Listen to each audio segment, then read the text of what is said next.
ఇట్లా మాకు గర్భ సంచులు ఉంచి వంశాన్ని వృద్ధి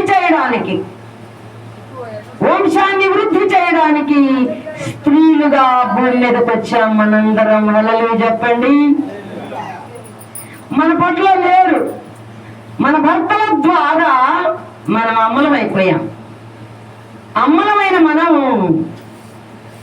ఆ పిల్లల్ని ఎలా పెంచాలి, ఎలా పెంచుతున్నామో తెలుసుకోవాలి.